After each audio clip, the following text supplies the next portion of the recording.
خیر خلق اللہ صلی اللہ تعالی علیہ وسلم۔ بارش ہو رہی ہے، آپ لوگوں کو ایک درود شریف پڑھاتا ہوں، میرے ساتھ مل کر پڑھیں۔ اللہم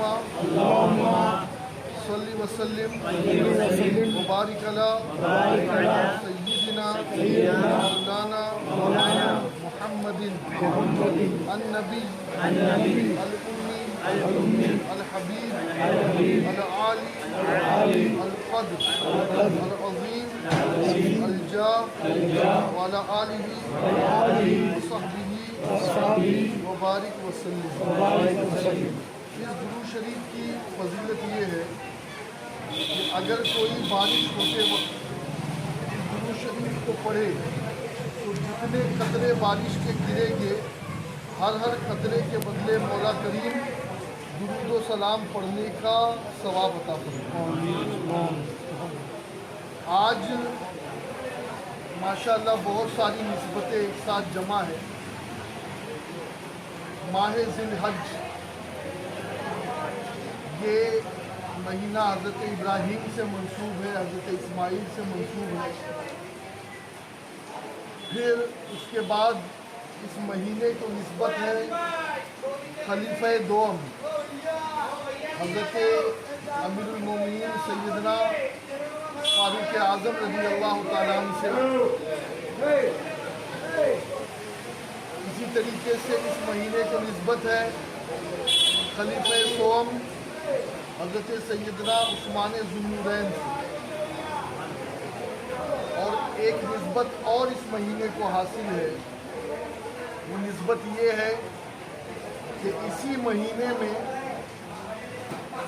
خلیفہ چہارم امیر المومنین حضرت مولائے کائنات امیر مرتضیٰ مشکل کشا کرم اللہ وجہہ الکریم کی مولائیت کا اعلان مصطفیٰ کریم نے فرمایا۔ سبحان اللہ۔ مولائیت کا اعلان یہ بھی ہمارے لیے ایک اعجاز ہے، وہ دن بھی ہمارے لیے اعجاز کر دے۔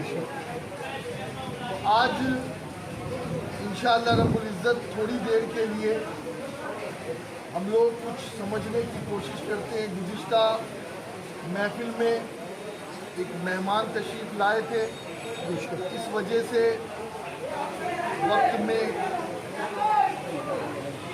لے آئے تھے، اس وجہ سے بات کمپلیٹ نہیں ہو پائی۔ تو میں نے ایک بات کہی تھی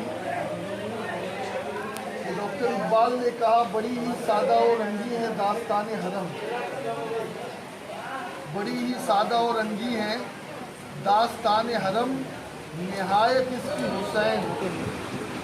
اب اسماعیل ابتدا کیسے ہیں اور امام حسین کا انتہا کیسے ہے؟ تو وہ چھری جو چلی پیغمبر کے بیٹے پر، لیکن اللہ نے اسماعیل کو ہٹا دیا، دمبے کو بھیج دیا۔ اسماعیل کو ہٹا دیا، دمبے کو بھیج دیا۔ کہنے والے نے کہا دیکھو پیغمبر کا بیٹا بچ گیا، پیغمبر کا بیٹا بچ گیا، چھری چلی نہیں، دمبا ذبح ہوا۔ مزہ تو تب تھا کہ جب بیٹا ذبح ہوتا تو ایک لمبے عرصے تک باتیں چلتی رہی، ہواؤں میں، فضاؤں میں، لوگوں میں گفتگو ہوتی رہی، لیکن جب بات بہت زیادہ آگے بڑھی تو اللہ نے رسول آخر الزماں کے بیٹے امام حسین کو کربلا میں بھیجا۔ اور پھر وہ جو چھری چلی ہے تو وہ چھری دمبے پہ نہیں چلی، پھر حسین کے حلقوم پہ بھی چلی ہے، علی اکبر کے حلقوم پہ بھی چلی ہے، قاسم کے حلقوم پہ بھی چلی ہے۔ اور حد تو یہ کہ جب وہ چھری، جب وہ تیر حرملہ کا علی اصغر کے سینے پہ آ کر کے لگتا ہے تو امام حسین فرماتے ہیں ان للہ و انا الیہ راجعون الحمدللہ. کسی نے کہا حضور یہاں الحمدللہ کہنے کا مطلب کیا؟ الحمدللہ کہنے کا مقصد کیا؟ تو پھر آواز آئی کہ اللہ نے اسماعیل کی جگہ دمبے کی قربانی قبول کی، اور میں شکر اس لیے ادا کر رہا ہوں کہ میرے علی اصغر کی جگہ نہ کوئی دمبا آیا نہ کوئی جانور، بلکہ اللہ نے مجھ سے میرے علی اصغر کو قبول کر. نہایت اس کی حسین ابتدا ہے اسماعیل. تو یہ وہ قربانی جو باقی تھی مینا کی وہ پوری ہوئی کربلا. اسی لیے کسی نے کہا نا کہ حرم اور کربلا کا مقابلہ کیسا؟ حرم اور کربلا کا مقابلہ کیسا؟ وہاں غلاف یہاں سر چڑھائے جائے، وہاں غلاف یہاں سر چڑھائے جائے. تو کربلا والوں نے اللہ کی رضا کے لیے اپنی جانیں دی، اور اسی لیے قیامت تک میرے خواجہ کا یہ شعر سب کی زبان پر رہے گا، میرے خواجہ کی یہ بات سب کی زبان پہ رہے گی. دوستو آج ہم جمع ہوئے ہیں تو ساری نسبتوں کے بارے میں تھوڑی باتیں کریں. اب شروع کرتے ہیں جن کی شہادت 26 تاریخ رونما ہوئی. حضرت عمر فاروق اعظم رضی اللہ عنہ خلیفہ دوم. ان کی شان، ان کا مقام، ان کا مرتبہ کیا ہے کہ میرے نبی علیہ السلام نے فرمایا میرے بعد اگر کوئی نبی ہوتا تو وہ عمر ہوتے، کوئی نبی ہوتے تو عمر ہوتے، اور ہر کوئی مرید رسول بن کر آیا، ہر کوئی مرید رسول بن کر آیا. اور عمر فاروق اعظم کو اللہ نے مراد رسول بنا کر کے بھیجا. اب آپ کہیں گے مرید اور مراد میں فرق کیا ہے؟ بڑا فرق ہے. مرید خود سے آتا ہے اور مراد کو بھیجا جاتا ہے. میرے نبی علیہ السلام مکے میں دین کی دعوت دے رہے ہیں. 39 لوگ مسلمان ہو چکے. 39 آقا نے ہاتھ اٹھائے، اللہم اعز الاسلام بن عمر بن الخطاب او عمر بن الحشام. آقا نے ہاتھ اٹھا کر دعا کی. حضور کی دعا قبول ہوئی، لیکن دعا حضور نے کسی ایک کے لیے نہیں مانگی کہ اے اللہ تو اسلام کو عزت دے. عمر جو خطاب کا بیٹا ہے اس کے ذریعے، یا عمر جو حشام کا بیٹا ہے اس کے ذریعے. یہ ابو جہل کا نام ہے. حضور نے دعا دونوں کے لیے کی، لیکن کیا کہا مولا؟ ان دونوں میں سے جو تجھے پیارا ہے، جو تجھے پیارا ہے. اب یہاں میرے نبی کی زبان سے دعا نکلی، وہاں لوگوں نے عمر کو کہا عمر ایک آدمی کی وجہ سے پورے مکے کا ماحول خراب ہو گیا. کیا تمہیں اچھا لگتا ہے کہ بھائی بھائی دشمن رہے، دوست دوست دشمن رہے، خاندانوں میں نفرتیں رہیں؟ ارے جب تک کہ یہ محمد صلی اللہ علیہ وسلم نہیں آئے تھے تو اس وقت تک کہ ہم سب ایک تھے، ان کے آتے ہی مکے کا ماحول بدل گیا۔ آپ کچھ کرتے کیوں نہیں؟ عمر اٹھے، تلوار لے چلے، ارادہ کیا تھا وہ آپ اچھی طریقے سے جانتے ہیں۔ راستے میں ایک صحابی کی نظر پڑی، کہا عمر کے تیور اچھے نہیں دکھ رہے، عمر کہاں چلے؟ کہا جس کی وجہ سے مکے میں انتشار ہے، آج انتشار کی وجہ کو ختم کرو۔ تو کہا عمر بعد میں جانا کسی اور طرف، پہلے ذرا اپنے گھر کی خبر لے لے، تیری بہن بھی ایمان لا چکی ہے اور تیرے بھائی جان بہنوئی بھی ایمان لا چکے ہیں، اب جلال اور بڑا۔ رخ کیا اپنے گھر پر بہن کے، بہن کے پاس گئے، کہنے لگے بہن دروازہ کھولو۔ اتفاق کی بات یہ کہ اس وقت ایک صحابی ان دونوں کو قرآن پڑھا رہے ہیں۔ عمر نے قرآن سن لیا، قرآن سننے کے بعد دروازہ کھٹکھٹایا، اور دروازہ کھٹکھٹانے کے بعد جب دروازہ جلدی سے نہیں کھلا تو باہر سے آوازیں لگائی۔ بہن نے قرآن کے جو صحائف تھے اسے چھپایا، گھر میں آئے، کہا بھائی جان کیسے آنا؟ کہا ابھی تم لوگ کیا پڑھ رہے تھے مجھے بتاؤ۔ کہنے لگے بھائی بیٹھے، غصے میں آ گئے حضرت عمر اور کہا کیا تم بھی اس نئے دین کو قبول کر چکے ہو؟ اور غصے میں آنے کے بعد انہوں نے اپنے بھائی کو، بہن کو بھی مارا، بہنوئی کو بھی مارا، اس صحابی رسول کو بھی زخمی کیا جو قرآن پڑھا رہے تھے۔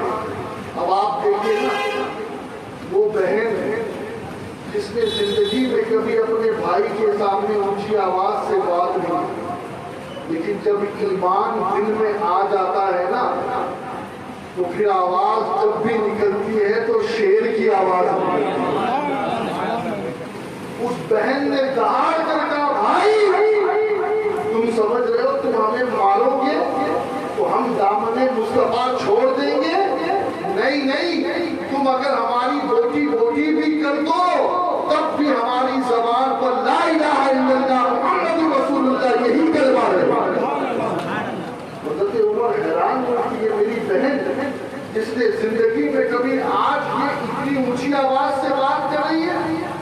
اب تھوڑا سا مائنڈ چینج ہوا، دل میں یہ بات آئی، کہا اچھا تم پڑھ کیا رہے تھے ذرا وہ بتاؤ؟ کہا نہیں یہ تو پاک لوگوں کا کام ہے، تمہیں اگر دیکھنا ہے تو جاؤ پہلے پاک ہو جاؤ، پہلے نہاؤ۔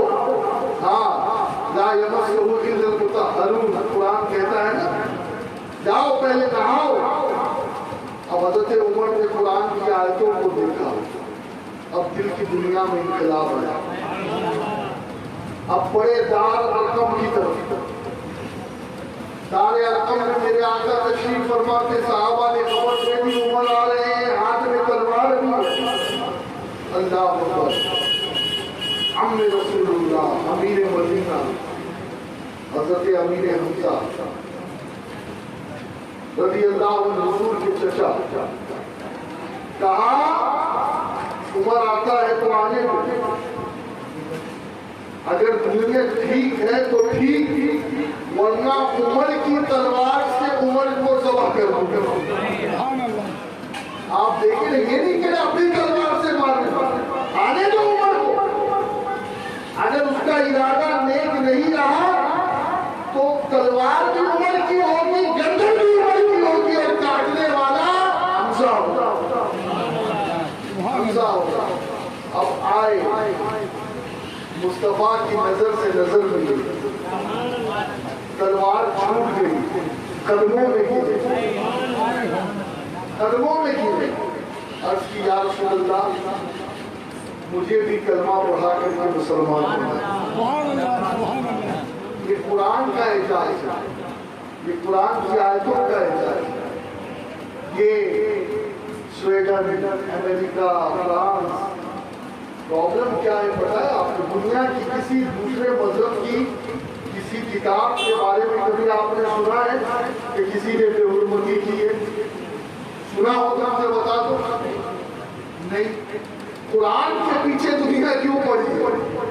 کیونکہ ان کو پتا ہے کہ آج بھی اس کتاب میں اتنی طاقت ہے جو دلوں کو بدل دے۔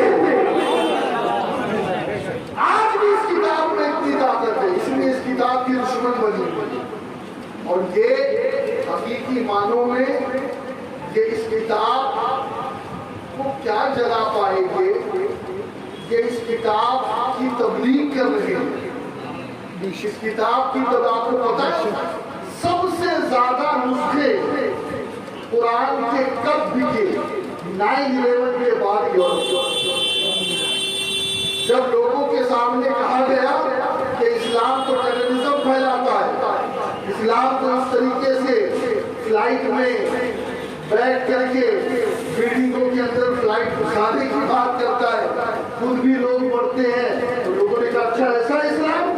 تو جب لوگوں نے پڑھنا شروع کیا تو ان کو پتا چلا کہ پروپیگنڈا اور ہے اور اسلام کی حقیقت اور ہے۔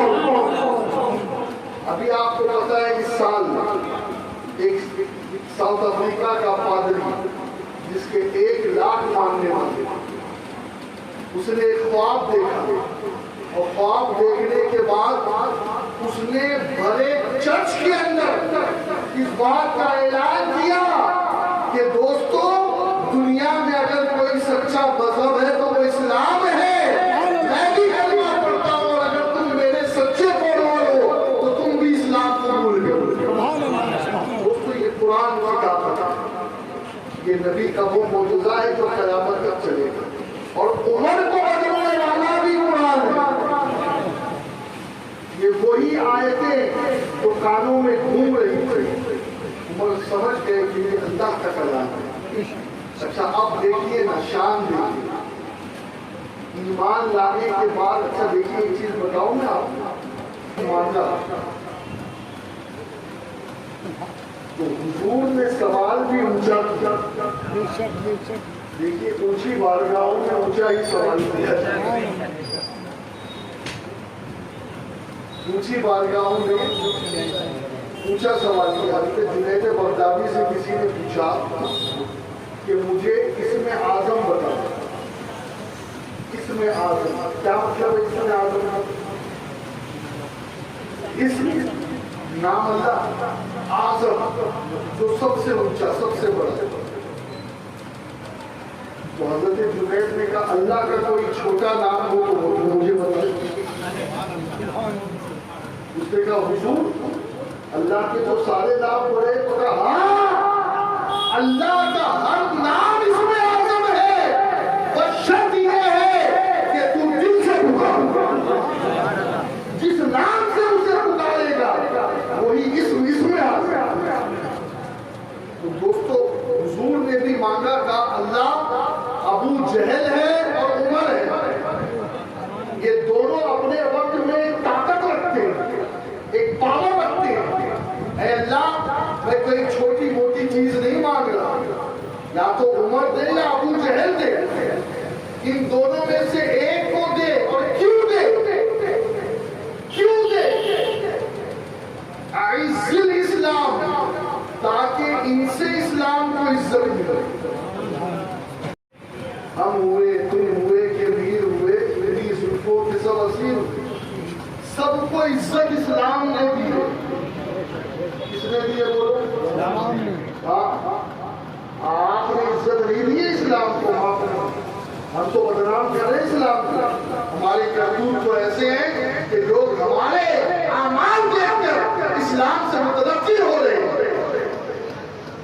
لیکن سنو، دنیا میں جس کو عزت ملی ہے اسلام کے ذریعے ملی ہے، لیکن عمر وہ ہے کہ عمر کی اللہ رب العزت نے وہ شان عطا کی کہ اللہ نے عمر کے ذریعے اسلام کو عزت عطا کی۔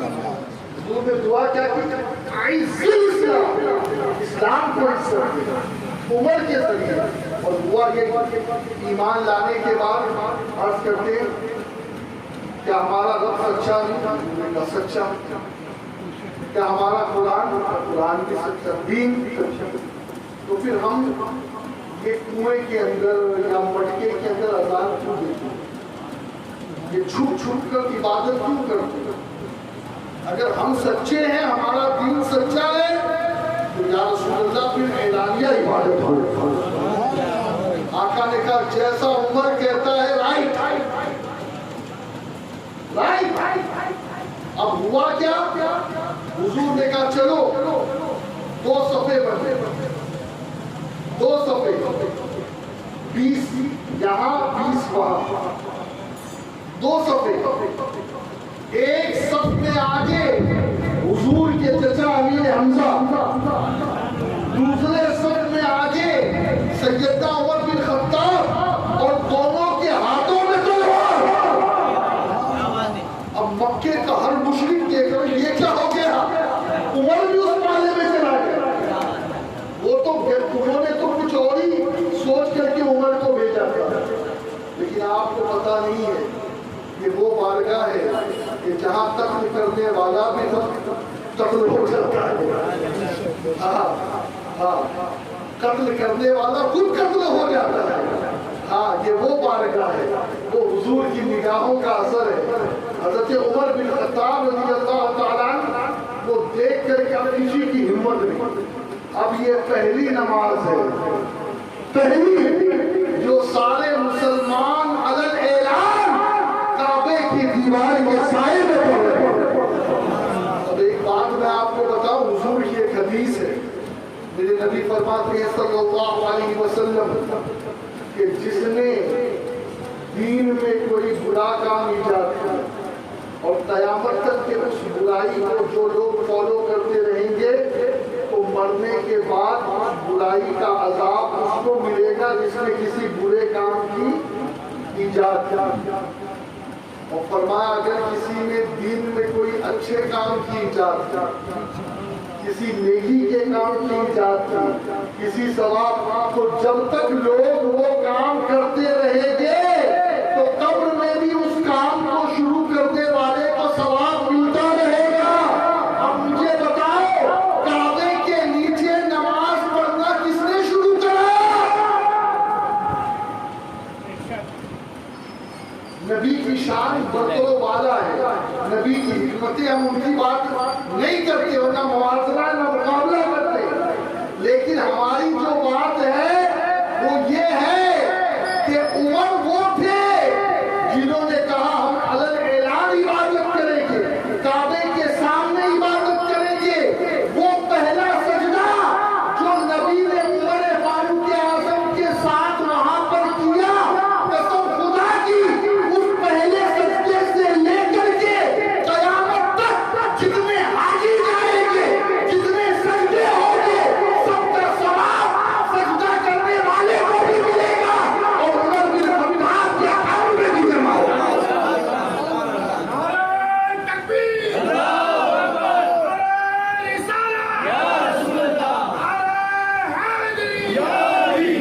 اچھا، عمر کو لوگ سمجھتے ہیں کہ خشک مزاج. میں کہتا ہوں عمر جیسا تو کوئی عاشق ہی نہیں.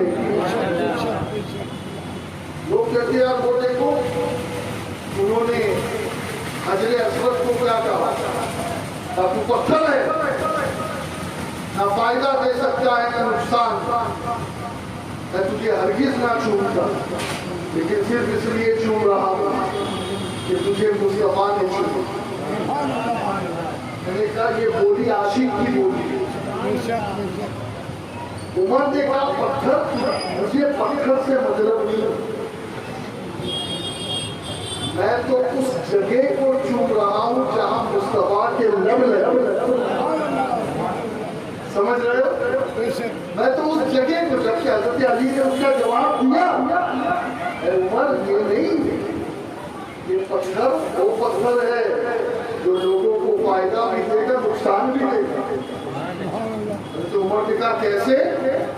تو کہا میں نے اپنے نبی سے سنا کہ قیامت کے دن اس کی آنکھیں بھی ہوگی, اس کی زبان بھی ہوگی.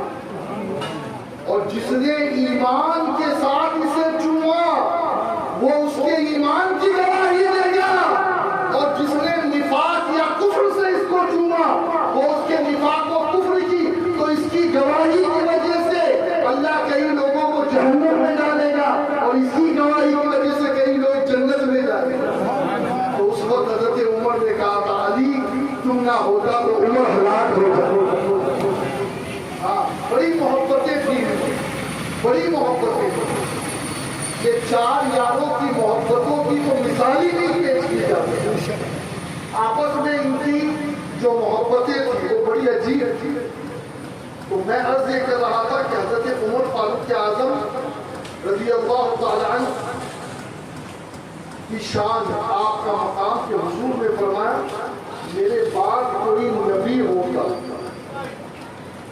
گویا ہر وہ کوالٹی عمر کے اندر موجود ہے جو ایک نبی میں ہونی چاہیے, لیکن نبوت کا دروازہ بند ہو چکا, نبوت کا دروازہ بند ہو چکا ہے. اس لیے اب نبی کے بعد, حضور کے بعد, محمد مصطفیٰ کے بعد کوئی بھی نبی قیامت تک آخری نبی ہے ہمارے. لیکن ایک بات میں بتاؤں, نبی تو نہیں ہے لیکن نبی کے پردوں بن کر آئے ہیں. تو جو اللہ نے نبیوں کو معجزات عطا فرمائے ہیں اس کا عکس حضرت عمر کی کرامتوں میں نظر آتا ہے. آپ کہیں گے جناب وہ کیسے؟ ایک بہت بڑے نبی گزرے جنہیں دنیا سلیمان کے نام سے یاد کرتی ہے. آپ کو معلوم ہے ان کی حکومت کیسی تھی؟ ہوا کو کہتے ہیں, ہوا میرے تخت کو اڑا, مجھے وہاں پہنچا, ہوا تخت کو اڑا دے. پرندوں کو کہتے ہیں یہ سورج چمک رہا ہے, میں اڑ رہا ہوں, یہ سورج مجھے اور میرے لشکر کو جو ہے وہ اپنی تیزی نہ دکھائے. تو پرندے ایسے اوپر چلتے کہ اسی اسپیڈ سے آپ بھی چل رہے ہیں, پرندے بھی چل رہے ہیں کہ سورج کا عکس, سورج کی شعاع نہ آپ پر پڑ رہی ہے نہ لشکر پہ پڑ رہی ہے. ہوا پر حکومت, زمین پر حکومت, پانی پر حکومت, انسانوں پہ حکومت, جنات پہ حکومت, سمندروں پہ حکومت, پرندوں پہ حکومت. اب آپ کو میں بتاؤں حضرت عمر کی شان. کھڑے ہیں مدینے میں جمعہ کے دن بیان کر رہے ہیں, خطبہ دے رہے ہیں, اچانک کہتے ہیں یا ساریۃ الجبل, یا ساریۃ الجبل. لوگ حیران. ساریہ کو گئے ہوئے ایران نہاون, عمر کو کیا ہو گیا کہ جمعہ کے خطبے میں خطبہ روک کر کے ساریہ کو بلا لے. لیکن کسی میں ہمت نہیں تھی, کسی میں ہمت نہیں تھی کہ پوچھ لے. وہ جلال تھا, وہ روب تھا, وہ دبدبا تھا. اب ایک مہینے بعد یا کچھ دنوں بعد وہ لشکر آیا, کہا کیسے رہا جنگ کا معاملہ؟ کہا کیا بتائیں, یہ تو کرم ہے عمر فاروق اعظم, انہوں نے بچا لیا. کہا انہوں نے کیسے بچایا؟ کہا ہمارا لشکر بیچ میں تھا, دشمن دائیں اور بائیں دونوں طرف سے ہم پر حملہ آور ہونے والے تھے کہ ہمارے کانوں میں عمر کی آواز آئی اور کہا یا صالحہ پہاڑ کی اور لے لو, پہاڑ کی اور لے لو. اور جیسے ہی ہم نے پہاڑ کی اور لی تو دائیں طرف سے آنے والے دشمن کو بھی شکست دے دی اور بائیں طرف سے آنے والے دشمن کو بھی شکست دے دی. تب لوگوں کے سمجھ میں آیا کہ عمر کا نیٹ ورک اور کنیکشن, ان کی کرامت آج دنیا موبائل فون پر گفتگو کرتی ہے. کچھ لوگ آج بھی اس کرامتوں کے منکر تذکیر ہے. میں کہتا ہوں یار نادان مت بن. آج دنیا کے کسی کونے میں کرکٹ میچ ہو تو تو یہاں اجمیر میں بیٹھ کر کے وہ دیکھ لیتا ہے. ارے جب دنیا کے ہواؤں میں سیٹلائٹ میں اتنا پاور ہے تو جسے اللہ نے قدرت دی ہو وہ پاور کہاں لگتا ہے؟ اس کی طاقت کا. تو ہواؤں پہ کس کی حکومت؟ حضرت عمر کی. پانی پہ، دریا پہ، سمندروں پہ حضرت عمر کی. آپ کہیں گے جناب یہ کیسے؟ عمر بن عاص گورنر مصر کے خط لکھا کہ یہاں ایک پرتھا ہے، یہاں ایک سلسلہ ہے کہ سال میں ایک مرتبہ دریائے نیل سوکھ جاتا ہے تو ایک خوبصورت جوان لڑکی کو دلہن بنا کر اسے دریا پر پھینک کیا جاتا ہے، ذبح کیا جاتا ہے.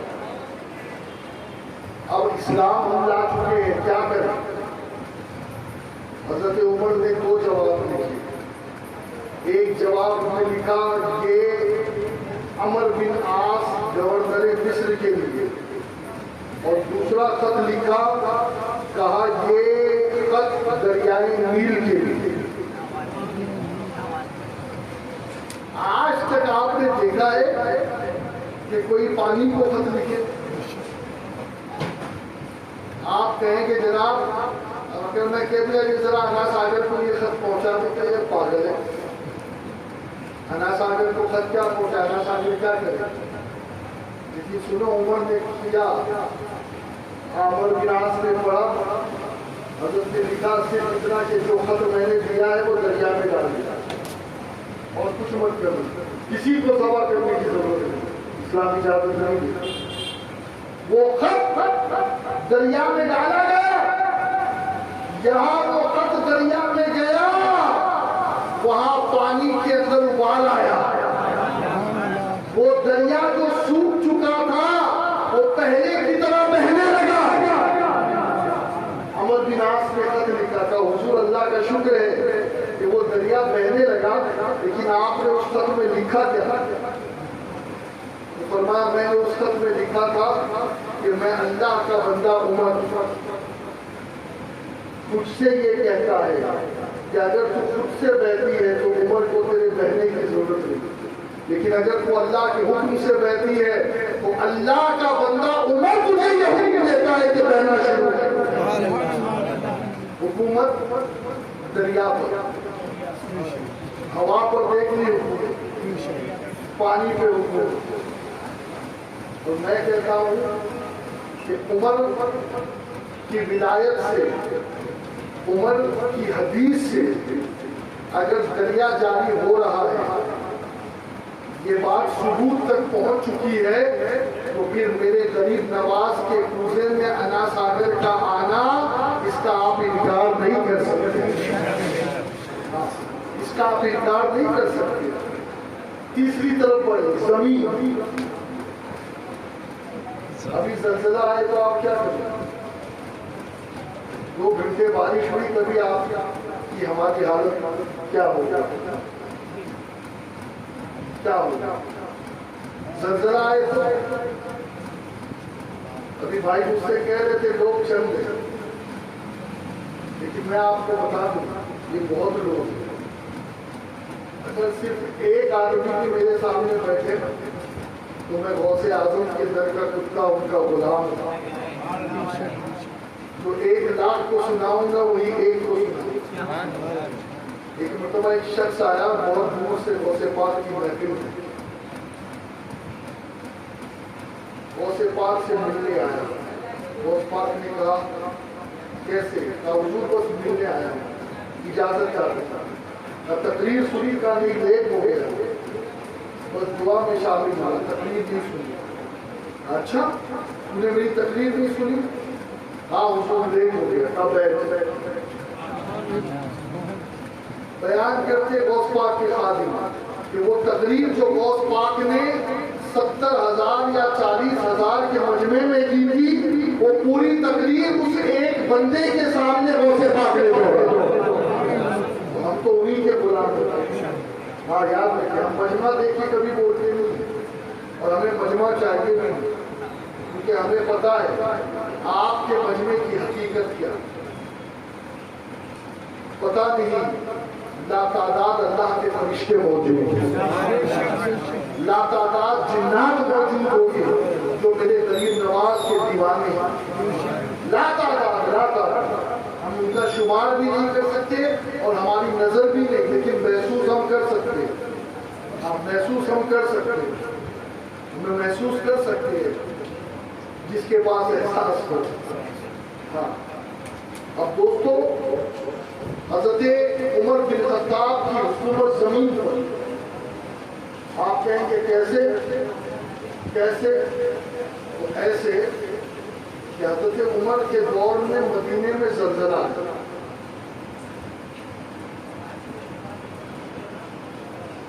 زلزلہ ایک زلزلہ تو آیا تھا میرے رسول کے دور میں, اور دوسرا زلزلہ آیا عمر کے دور میں, اور اب تیسرا زلزلہ آئے گا قرب قیامت.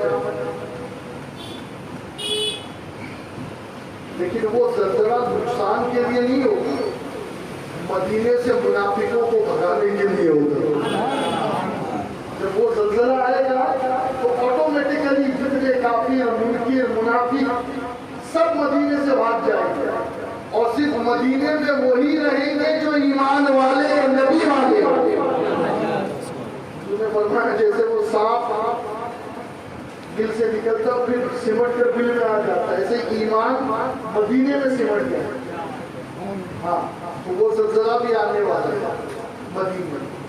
لیکن دوسرے زلزلے کی میں بات کروں, یہ اب تک زلزلہ کس نے روک رکھا ہے بتایا آپ کو؟ کس کی کرامت ہے؟ آج بتاتا ہوں میں آپ کو کس کی کرامت ہے. لوگوں کو پتہ ہی نہیں ہے. ارے میں کہتا ہوں اولیاء کی کرامت اپنی جگہ, لیکن جن کے صدقے میں ولیوں کو ولایت ملی ہے ان صحابہ کی کرامت.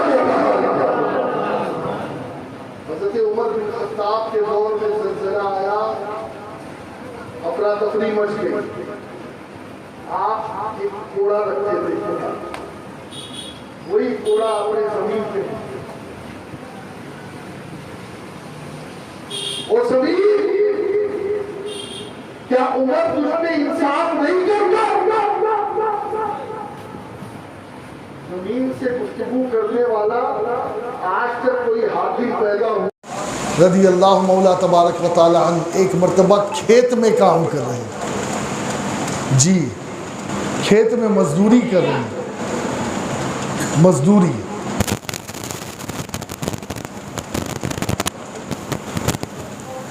پیٹھ پر کچھ نہیں, مزدوری کر رہے پیٹھ پر کچھ نہیں.